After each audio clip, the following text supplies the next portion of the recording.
कैसे हैं आप लोग। स्वागत है दोस्तों आपको हमारे फिर से यूट्यूब चैनल दर्द दिल वाले में। तो दोस्तों आज मैं फिर से आप लोग के लिए एक नया साल का फुल और फ्री सॉन्ग लेकर हाजिर हूँ और सॉन्ग बहुत ही अच्छा है। उम्मीद है कि आपको पसंद आएगा। दोस्तों आज का नया साल का गाना बहुत ही गर्दा है और बहुत ही धमाल होने वाला है, क्योंकि दोस्तों आज का सॉन्ग बहुत ही हिट मीटर लाया हूँ। और आप लोगों को बता दूं कि ट्रैक भी हिट है। जो राकेश सर जी का भी सॉन्ग बहुत ही चारों तरफ धूम मचा रखा है। जो ट्रैक है राजा जी जाइना बहरिया, तो उसी के ऊपर अपना आज का सॉन्ग नया साल का है।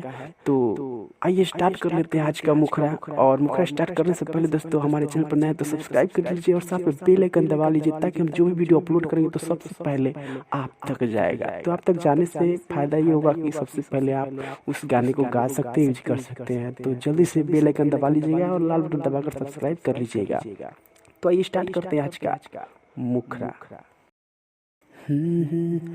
होते सुबेरे सुनो हंस के हो कहले हटे बधाई नया साल होई न दाने हम समझे न पवनी बूढ़ा बाबू ने करे चाल।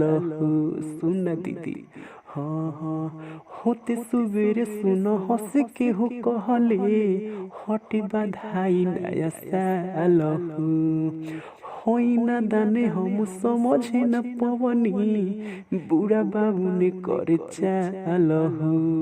हिला गोतला जे सुनो हो खत दरो दे बरी कहीं का देवरा के तू रो दीदी अरे धोई के पजरिया कटहले बगवाया गले मुँह रो दीदी अरे धोई के पजरिया कटहले बगलिया के मुँह रो दीदी अरे धोई के पजरिया।